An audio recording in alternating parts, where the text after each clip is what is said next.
If I tell you either we can go 20% the speed of light, this trip is going to take 5 generations, and you're going to be living in these not so great conditions, or we're only able to go 10% the speed of light, but you're going to be in luxury the entire time. Do you care if that means there's going to be a few extra generations after you're dead? Not at all.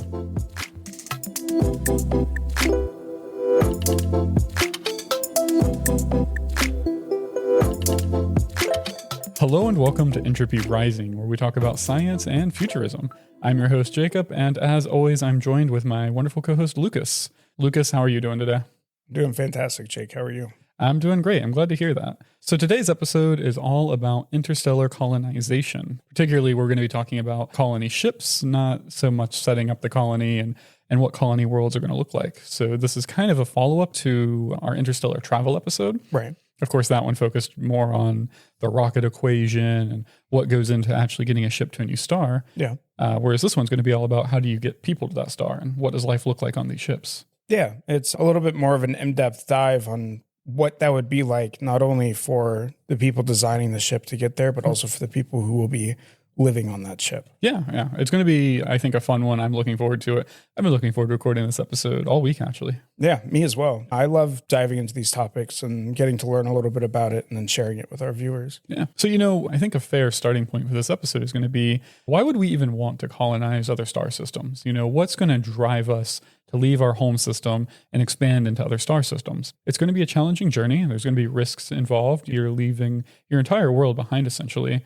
And at least for your home system, there's not a ton to gain. There's almost unlimited resources really in our solar system, or at least there's more than we could use in a very long time.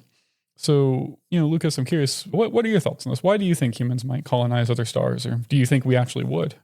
That's a great question. I definitely think that we will. And really, I feel like it all just stems from an innate thing that separates us as humans. It's a curiosity. Okay. And also a drive to expand. Right. Yeah. We've expanded to every livable part of our globe. We are going to expand out into our solar system, and eventually it just makes sense that we will expand even further out to other stars and other planets. I completely agree. You said it's humanity. I think it's even deeper than that. I think innately any biological system that goes through natural selection is going to be driven to expand. Even if you put bacteria in a culture disk, it's going to fill every little niche in that. And looking at life on Earth, we have filled every single biological niche that exists on this planet. And not we, but, life has. Yeah. So I think humans have that same innate drive buried deep inside of us to a biological level to expand as much as possible and to go out there and to really try to establish new homes, new niches, really. Yeah, absolutely. But I do think it's worth talking about why we wouldn't expand, because I mentioned it a little bit earlier, but the idea of expanding to another star system for resources just doesn't really work out in my mind. No. If I'm thinking of why our planet would invest in doing this, would maybe be to claim other territories, but we would have to understand by now that when you have a colony, especially one that is that far away, you will have no control over that regardless. Yeah, no control over it. And even if you did have control over it and they agreed to send resources back, it's so energy intensive to try to send any significant amount of resources over interstellar distances that it just doesn't make sense. Unless you are a type 2 or type 3 civilization who basically has unlimited energy and they just want to build a mega structure. That's literally the only situation I see where you would want to get resources from another star system. Yeah. And even then, you wouldn't send colony ships there. Yeah, probably automated drones. Exactly. But realistically, I guess there is a resource that we could gain, and that would be research or knowledge from a colony. No, that's fair. It costs very little to send information back. If you can power a transmitter, that's about it. So absolutely, I could definitely see some research institutions being interested in throwing some funding that way. Yeah, it would most definitely be privately funded.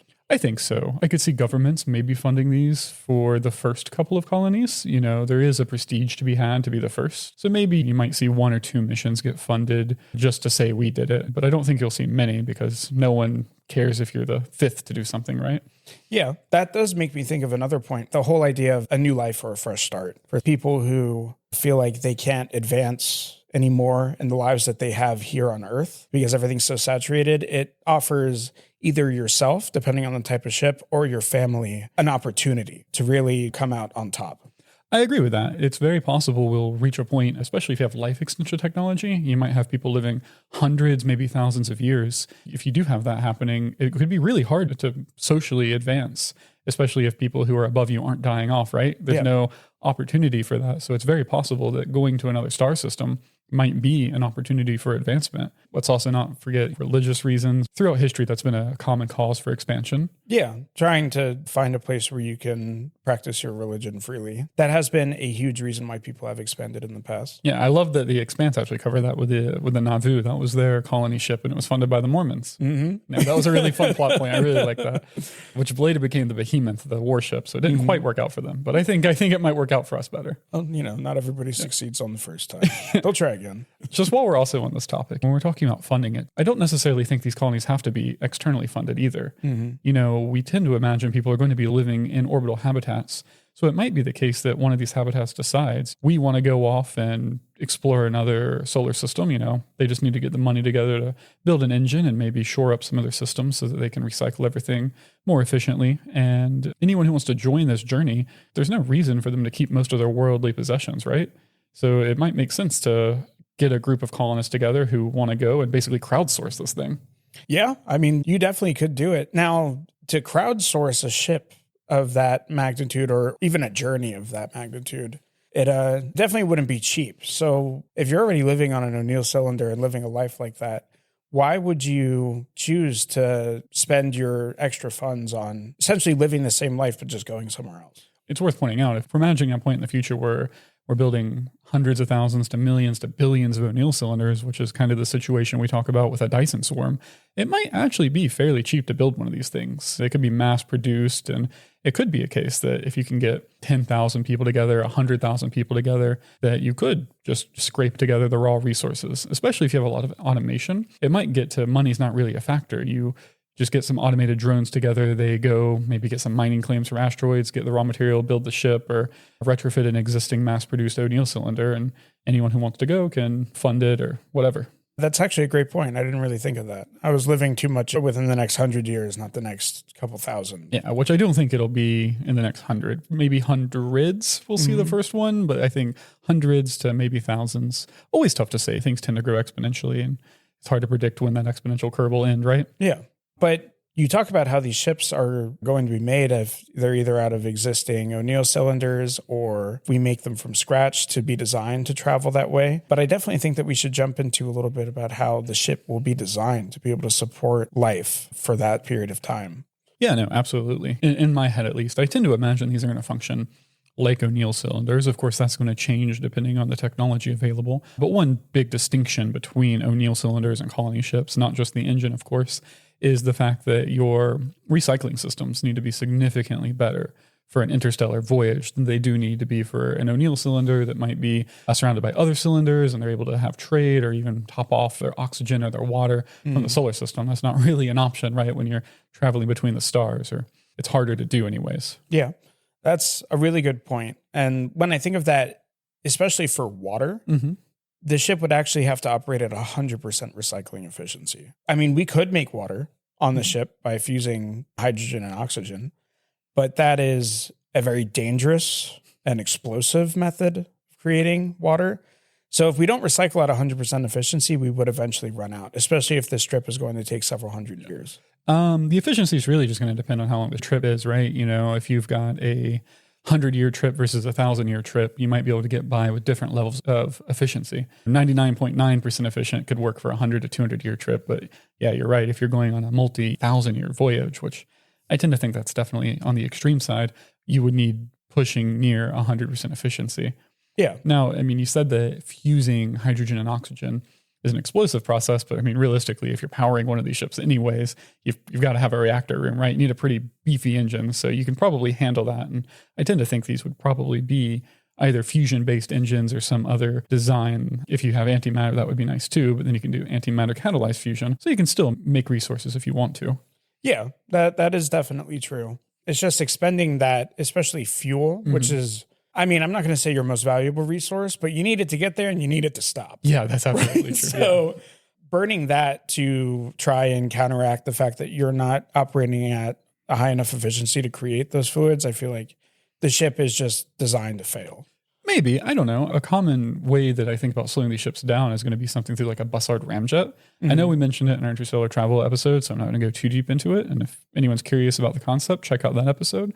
But we talked about how you can use one of these to actually slow down. You put a large magnetic field out to catch interstellar hydrogen. You pull that hydrogen in to power a fusion reactor to slow down your ship. It doesn't work great for accelerating, but it does work well for decelerating.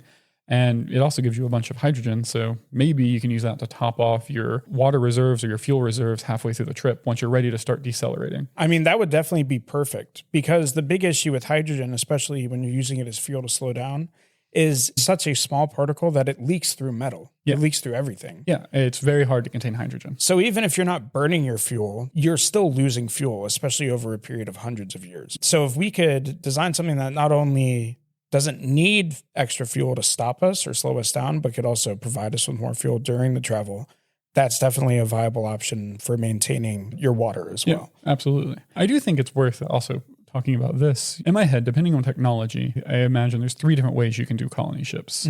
And so basically the way I think about it is option A, this is with basically technology that exists today, ignoring the engine side of it. You've got no life extension. You've got no way to preserve people either by freezing them or anything like that. So if you want to go on a 400 or 500 year journey, this is going to be done through a traditional generation ship type situation where you have people living their entire lives on the ship, breeding up other generations to try to make this whole journey. Yeah. Option B, the way I see it, is maybe you have life extension technology. People are living well into their hundreds. You know, maybe even you've reached a point of near biological immortality where people don't age, they don't die, and you have a situation where people could make this voyage through their entire life, but you don't yet have the technology to freeze people. And then option C is basically all of those together. You have the option to freeze people. You can put people in cryostasis. You also have life extension technology. I tend to group those together because if you can repair the cellular damage from freezing somebody, you also pretty much have life extension technology. Yeah. At that point, you have the option to have sleeper ships or people who might be awake for the journey for their entire multi-century life, maybe multi-millennial life. So those are the 3 options that I foresee for colony ships. Yeah, I would agree with that. Absolutely. I do love to think that we will have life extension and we will have perfected cryo freezing and being able to essentially sleep through the whole ride there. But I definitely want to focus on what we can almost do now. Yeah. So I was thinking maybe we could talk about all 3 of these options. Absolutely. Yeah. I think first, why don't we start talking about like the generation ship type? Okay. So talking about that, we already covered water and fuel, right? But another big thing is food. Yes. Of course. You need to feed these people. And depending on how many people you have, you're going to need about a half a kilometer of farming space. That's both aeroponic and traditional farming styles to provide meat and calorie-rich vegetables and fruits. Like you'll see a lot of beans, tomatoes, potatoes, things like that. What kind of population is that for? 500. 500 people? So, I mean, that's a surface area. Of course, you can do that vertically too. So you can divide that up. So if you have an O'Neill cylinder, for example, you don't need half a kilometer of the... No, yeah. You don't need just a square ship that has half a kilometer in it, but you just need a half a kilometer of space. So for the people who don't really know how the O'Neill cylinders are designed, they rotate around themselves essentially to provide like a suitable living area and mimic Earth. Now, we could have a farm that's just in one of the rings that's also providing gravity to the ship. That would definitely be viable. But these are also going to need a lot of water for maintenance and things like that. And that's just per 500 people. Now, how many people do you think would be on one of these colony ships? I think quite a bit. So are you familiar with the concept of Dunbar's number? No. It's essentially a number of social relationships a person can manage. And it's around 120. Okay. You can know more people than that, but you really can't maintain more relationships so that. It gets to be too much. That sounds exhausting. Yeah, exactly. So there's a lot of research behind this that basically says a minimum viable population size to keep you socially healthy is about twice Dunbar's number. So about 240 people is enough people to have distinct social groups, to allow marrying, to allow people to move through friend groups, to distance themselves from people they don't like. That's essentially the minimum viable number of people you need before society starts to feel a little too cramped. Yeah. Now, I think that's a very small number, though. Personally, when I'm thinking of colony ships, interstellar ships, especially where people are awake, I think a population size around 10,000 is pretty reasonable. Gives you a lot of genetic diversity. And 10,000 is a fairly large town. So you're able to have tons of social relationships. You're able to have completely different groups and even specialization in certain categories. And I think that's a good number to aim for. Yeah, that would be ideal. What would a ship that could maintain 10,000 people, how big would that be? Well, the thing is with the O'Neill cylinder design that we're talking about is you're limited on cross-sectional area, because if you're spinning it, the larger you try to make the radius, the more forces the ship goes into, but you're not limited at all on how long it is. So to answer your question, I don't really know how big it would need to be, Right. Because that really is just up to you. And it's also going to depend on food availability and resource availability. But these O'Neill cylinders, you can design them to have population densities like New York City, in which case a couple square kilometers could give you over 1 million people, or you could make them more like small towns, rural areas, in which case you might have a few people per square kilometer. So how big the ship is going to be is mostly going to be determined by resources more than livable area. Yeah. Okay. And we don't necessarily need one ship either. You can send a fleet of ships and have maybe even automated farms that are literally just nothing but farms, because that might have less constraints to it than a ship that has to carry humans. That is a good point as well. And then the farming ships could just have transportation vessels that go back and forth to drop off the resources. Once you've reached your speed, it's pretty easy to transfer between ships and all that. Yeah. I can even imagine having these ships follow in like a line so that the ship ahead is already clearing out a path, so you don't have to worry about impacts. Yeah, absolutely. That is a really cool idea for the ship. And going back to the original design, just saying that we have one ship, and if we are using the O'Neill cylinder concept and just talking about 500 people and what we would need, because that's the sample size that I used for the math on it, we could just copy and paste that and make it infinitely long, supposedly. And going long is nice because the risk of impact only increases with your cross-sectional area.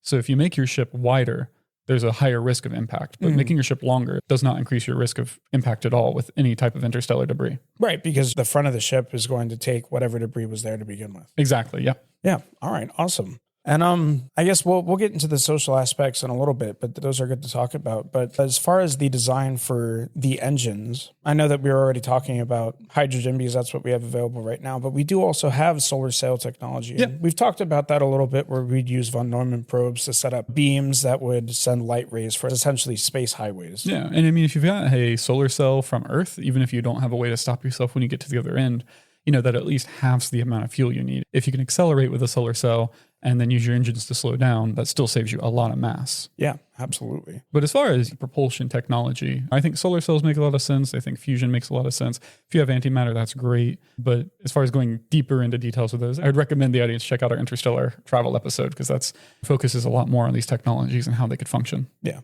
Okay, so now we've covered how a generational ship would look. How do you think a ship where we incorporate just life extension technology would look? Yeah, that's definitely going to change things up. One of the largest issues you're going to run into with a life extension, especially if you don't have any type of freezing technology, is you are going to have population growth that's uncontrollable, because every new person isn't replacing a person before them. You either need to have a stricter control of reproduction, or you need to have a small enough starting population that even with uncontrolled reproduction, your ship can maintain everyone till the end of the journey. Right. But an upside of having life extension is you have this continuity of society. You are not having as much cultural drift, I think, as if you had multiple generations, because you've got people alive who've presumably lived on Earth. That is a massive benefit Exactly, to this. yeah. And we'll talk about that in a little bit.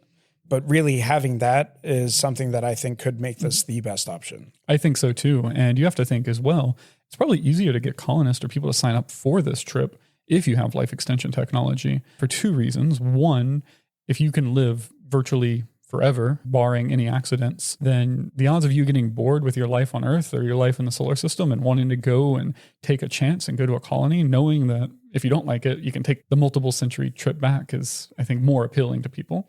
And there's probably less social mobility back at your home anyways, because you have people living a long time. The top ranks of society get filled up and people hold those positions for a long time. Yeah, because in the first option, you're essentially sacrificing not just you, but many generations to get the opportunity. But if you have life extension, you're offering yourself opportunity, which a lot of people will see is more desirable. I think so too, yeah.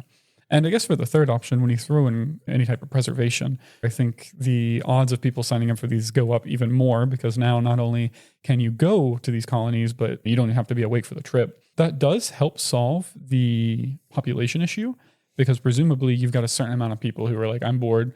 I'm just going to freeze myself until I wake up. So that's a nice plus. Yeah. Or you could potentially even shelf people. You could have a set population number. And whenever you approach that, maybe it's a case of whoever is the oldest person has to get frozen first, or maybe it's a deal you make. If you have a kid, you agree that in 50 years, you're going to volunteer to be frozen, or any type of situation like that. So it gives you the option to control the population while still allowing people to essentially reproduce at a reasonable rate. That is a really cool concept. Like you're signing up, okay, I have a 50-year cruise. Because if we're talking about the second two options, then presumably we already have robots doing most of this stuff. Yeah, even in the first option, automation is something we're seeing today. So I think if you can launch a colony ship, you can potentially automate most of it. That does make sense. But I feel like if we're not freezing, people are going to need something to do. So you don't need automation as much. Yes. But on these other ships, it essentially would be like robots running the show. If we had multiple ships, it would be automatic transport between the farming ship and the main ship, which would really just make like a party type of atmosphere. And that could be used to attract more people to do it in the first place. Yeah. Actually, I'm glad you brought that up because that ties into a point that I wanted to bring up. We have this idea that whomever is going to be signing up for these ships are going to be making a huge sacrifice, right? They're going to be living in these squalid conditions and have like a shoebox to live in. And that's not really true. You can actually have these colony ships be very luxurious. And I know I've already brought this point up, but again, we already imagine a future where people are going to be living in orbital habitats anyways. And we imagine that these orbital habitats are going to be very luxurious. We had a whole episode on O'Neill cylinders, and we talked about all the benefits of them, how you can build them to be what you want. You can have a beautiful Mediterranean city and have the climate be like that, or, whatever you want. And there's no reason you can't do this for a colony ship either. Just because it's moving and going to a new star doesn't mean you have to sacrifice on these things. Really, the only limiting factor is mass. Yeah. I mean, it's nice to think that, there are going to be people out there that will sacrifice, right, to go to a new star system. But that's not what a privately funded mission is going to want to do. It's going to want to fill spots. You do that by making the trip desirable, which would be adding in luxury, allowing for people to feel like they have the freedom to do what they want on the ship. And of course, offering them at the destination something to look forward to. Someone might be rightfully thinking, okay, but if you try to add on this luxury, there's a good chance that you're reducing your top speed that the ship can reach because you're adding more mass. If there is a fuel consideration, then adding more mass means that you're going to reach a total lower top speed, means the journey is going to take longer. But hear me out. Do you care at all if this is going to be a 5-generation ship or a 10-generation ship? Either way, you're spending your life on it, right? So if I tell you either we can go 20% the speed of light, this trip is going to take 5 generations, and you're going to be living in these not so great conditions, or we're only able to go 10% the speed of light, but you're going to be in luxury the entire time. Do you care if that means there's going to be a few extra generations after you're dead? Not at all. Yeah, exactly. So I think it's very reasonable that we're probably going to aim for a decent level of luxury in these ships, even at the sacrifice of speed. Yeah, absolutely. Really, the only person who would benefit from the ship going faster in the terms of just a normal generation ship would be if a government did it and because they wanted something at the destination, which we already talked about. That's probably not going to be the case. Or with the exception of if you have life extension technology. Yes. At that point, you might be willing to make a sacrifice on luxury if it gets you there a little faster. Because it's like, do you want 500 years of luxury or 1,000 years of a little bit more luxury? It's like, I might be willing to sacrifice to cut, hundreds of years off the journey if I have to be awake for it. I mean, it gets a little crazy to consider when you're talking about hundreds of years. Like people would want to get there as quickly as possible because even though luxury is luxury and luxury is nice, it's like, man, am I even going to want the same thing in 300 years? Like just showing up at this barren planet, and then nobody's going to want to get off the ship.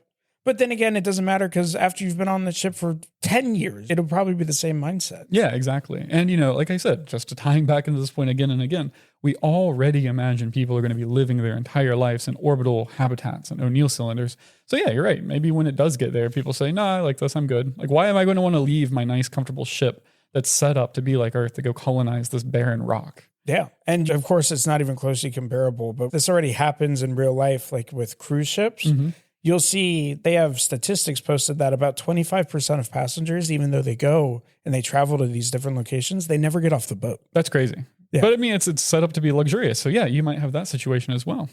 Yeah. With that thought in mind, though, I do think it's worth thinking about how will the society on the ship be, especially if you have a situation where you can't cryopreserve people, and double especially if you don't even have a life extension. What is it like to be the second generation on a 8-generation colony ship, being born on the ship, knowing you're working your whole life just to get you to a destination that you'll never see? That's a great topic to bring up, because I feel like one of the biggest issues is even if we get these 500 or 10,000 people who agree to go on this trip and essentially give up their lives for this opportunity, you're going to have not just yourself dying on this ship, but you're going to have 3, 5, 10 generations after you that you are committing to also knowing nothing but this ship. So that is a huge thing to bring up. And then also those people that originally went, they might have been cut out for it, but the people who were born after might not be. So when we talk about dedicating yourself to this, it brings up a huge ethical problem. And is that really worth it? Yeah. So I have some thoughts on this. For one, though, I don't think it's as bad as people make it out to be. We already talked about how these ships probably aren't as bad as people tend to imagine. They're probably not these squalid, horrid conditions. Pretty reasonable comfort of living. Yeah. And also, how many people are born in a small town in the middle of a rural area who have to grow up there and stay there, maybe take over their parents' farm or whatever? Is it really that much more different? And also, when we're thinking about these people might be born on the ship and resent their parents and resent everything and refuse to participate in society. I mean, there's already people who are annoyed at how society is. I don't like going to work every day. Most people don't, but you still do it and you still participate in society. For what? Like, what's the grand ambition of society in the world? Yeah, that is an excellent point as well, because why we think that it would be an ethical problem now is because we have the illusion of choice to get on the ship or not. Yeah. Right? Where when people are born into that, they're probably going to be more accepting. They're going to learn in their early days in like schooling that they're doing a great thing, that they're contributing to the society of the ship, and they'll know nothing but the ship. And there will still be opportunities for them, of course. They'll be able to go into different jobs, and all of them will have this aspect of purpose. So I agree with you on the fact that it probably won't matter to the people who live on the ship. It'll matter more to the people making that ethical decision to be able to launch the ship now. I agree with we're that. getting rid of that choice. I think it's more ethically questionable from a distance. I think most people born on these ships are just it's all they've ever known. They're going to accept it. They're going to live with it. And I mean, is that ethical from an outside standpoint? That's a fair question, but I don't know. I feel like as long as the quality of life on the ship is good, and as long as there is enough people to give you a good society, at least 10,000, how many people born in a town that size spend their whole life there anyways? A good chunk. Yeah. And I mean, if you want to move, you could go a couple miles down the ship and relocate to a different type of climate that's built onto one of these O'Neill cylinders. Exactly. Or if you launch dozens of these together, maybe even hundreds of them together, if you're not happy, you can just move to another cylinder. And you might have cylinders that have a variety of different climates, and you might have some that are modeled more like cities, some that are modeled to be more like a rural area. So at that point, if you're launching between 10 and 100 of these ships together, that can all support around 10,000 people, and you have the option to move between them, I think the ethical issue kind of dissolves there. Is that any worse than being born on Earth at that point? Yeah, that's definitely a good thing to think about, especially to like grandparents, where they could be like, oh, my kid moved to ship C21 and they never visit anymore. Yeah. So it'll be a new type of society, especially, but I think that people will acclimate, assuming that we give them ample comfort and living space to do so. I fully agree. And tying back to this point again, but you might already have people spending their whole lives on O'Neill cylinders at this point anyways, and that just dilutes the ethical argument even more, because what's the difference between spending your whole life in one orbiting our sun versus one that's en route to another sun, right? Yeah. So, yeah. But talking about some of the things that would pose a real issue from a social aspect. The first one is going to be, as society evolves, it will evolve around their environment.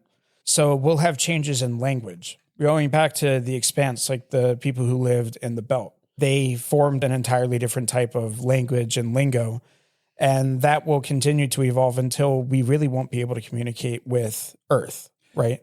I don't know if it'd go that far. That's going to depend on a lot of different things. Presumably, you still have contact with Earth. There will be cultural drift and there will be linguistic drift, absolutely. But I think because you have an open channel of communication with Earth, it'll be very easy to keep tabs on that changing and have people who are trained to learn that new language. And that language can only evolve at the speed of generations, which means people on Earth also have time to learn it and adapt with it over time as well. Yeah, that is very true.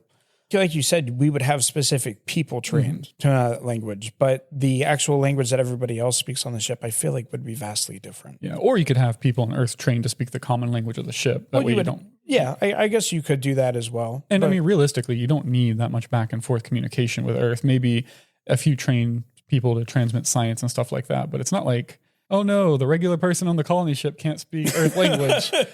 Whatever will they do with this? You are absolutely right. I don't speak Middle English. That's going to be a real challenge one day.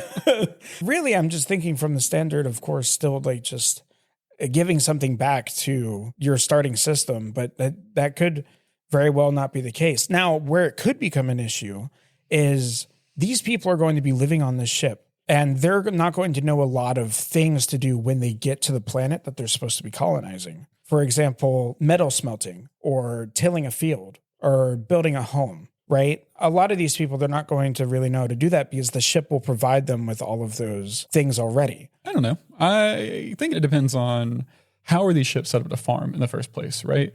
You have a large rotating cylinder that has open fields where people can till and farm. Maybe you do, maybe you don't. It's not the best use of space, but it is possible you would have that en route. Or alternatively, maybe you don't have that. Maybe all the farming is done through automated farms or, some more advanced techniques like hydroponics and all that, in which case you would probably still use that technique once you get to the new colony anyways. Yeah, that is a good point. You could just set up facilities where you use aeroponic or hydroponic farming.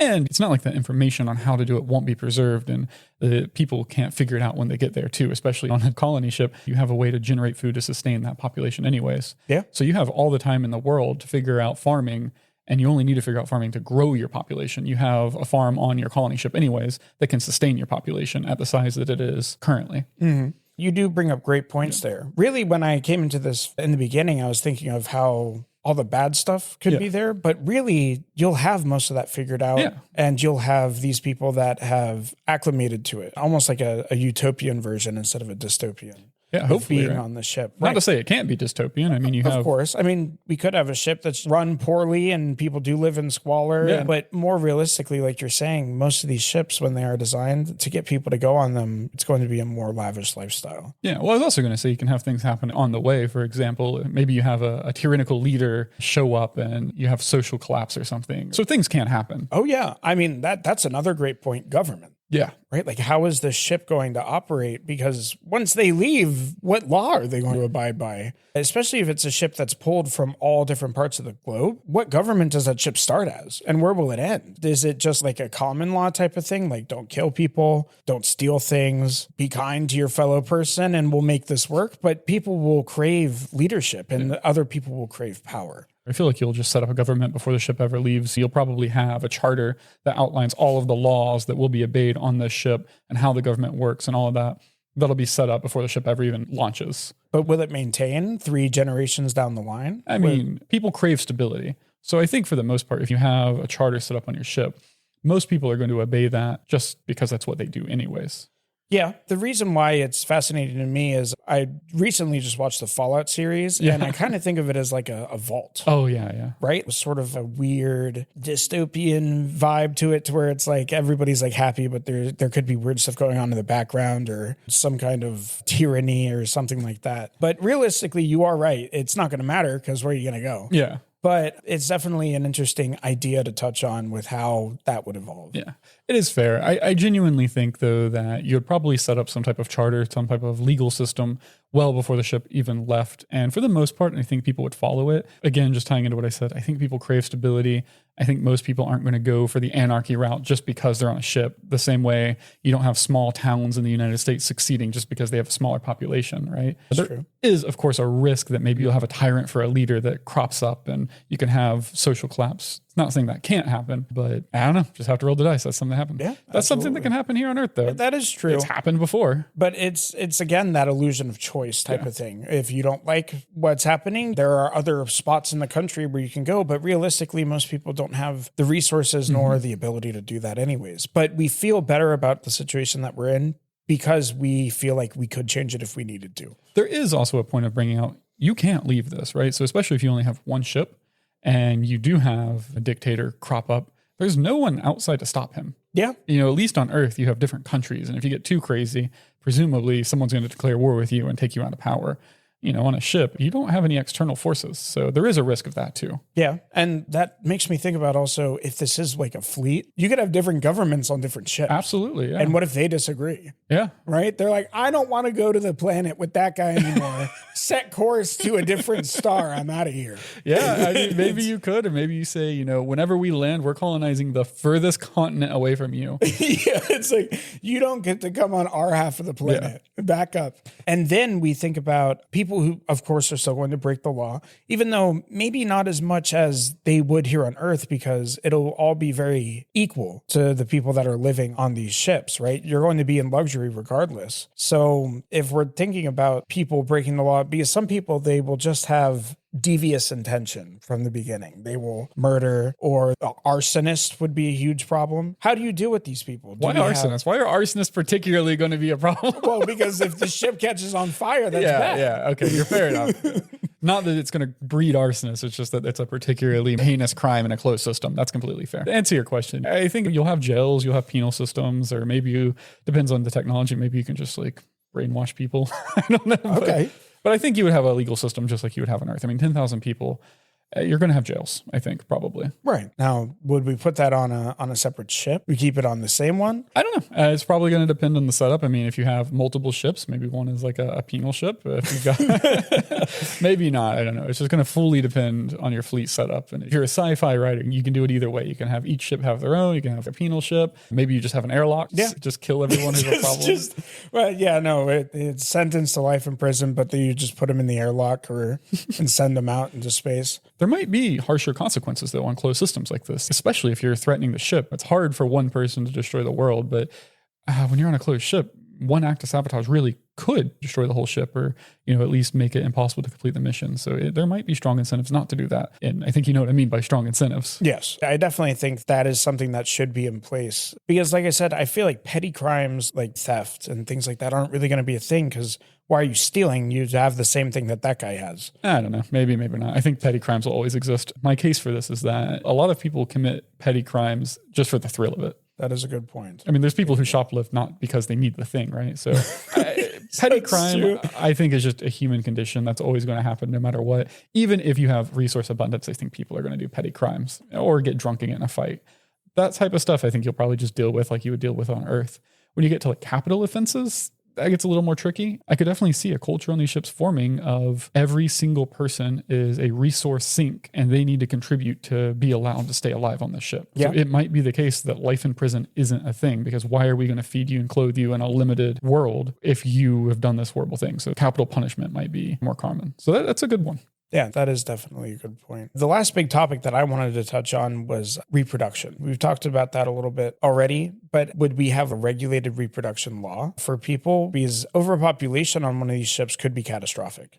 I think that is going to depend wildly on what technologies are available and how you set up your ship or fleet. I know I talked about it earlier, but if you've got life extension technology, maybe you start off with a small enough population and you overbuild your ship so that people can breed freely and the population size will be reaching capacity as you're reaching your planet. Or it might be a legal situation. We've definitely seen on Earth, China famously had the one-child policy limiting reproduction, but didn't necessarily go well, but it's not hard to imagine having policies like that on a colony ship that has limited availability. Yeah, it's just reproduction is one of those things that I find to be such an interesting topic, because limiting that could be incredibly detrimental to some people's mental health. Yeah, you'll have to find a way around it. It does get trickier with life extension, especially if you don't have unlimited capacity on your ship. Like I said, it might be a case that to have a kid, either you volunteer to be put in cryostasis or you put a limit on your own life. Maybe that's the sacrifice you have to make. There's a lot of different situations that can happen. Have you read the Silo book series at all? No. There's a TV show on it now on Apple TV. It's really good. It's also a closed ecosystem, and they run into the same issue of reproduction. In the show, every woman is given a birth control pill once they hit the age of, I think 13 is what the book says. And that is only removed if you win a lottery to have a kid. It's basically a compulsory birth control. little dystopian, but that is also an option. I don't think this is a spoiler. It doesn't come up in the show. But the book does cover a character whose mom's birth control fails, because there is a failure rate for these, and she doesn't report it. She decides to have the kid anyways. And it's revealed in the book, the price you pay on that is your own life. Once your kid reaches a certain age, they kill you. I see. I guess no matter how you swing it, it'll always be a little bizarre. Yeah. There is the option, too, of oversize your ship for the generation so they can grow anyways. If you start with a population of 1,000 and you have a 500-year journey, you just design your ship to handle that and let people do whatever they want. That would be the best option. Yeah, I think so. Yeah, absolutely. But yeah, just to say there's a lot of different options and you can really go about it in either dystopian ways, utopian ways, or utilitarian ways. Bunch of different ways you can slice that. Yeah. I mean, it's just fun to think about, all the different ways that it could go. Absolutely. Well, Lucas, I think that's all I really have to say about this topic. How about you? Yeah, that's all that I really got. I really enjoyed talking about it. Yeah, this was a really fun one. This is one of our longer episodes. I think we could have gone even longer. We'll have to definitely do a follow-up. Yeah, definitely. But people did say that they wanted longer episodes. Well, hopefully they like this one. Thank you so much for listening. Please follow us on Threads if you want to follow along with the show and keep up with the latest things that we're talking about. Also, if you want to support the show, you can support us on Patreon. It helps a ton. It'll help us grow and expand the show and increase the production quality. Yeah. Thank you, everybody, so much. See you next time.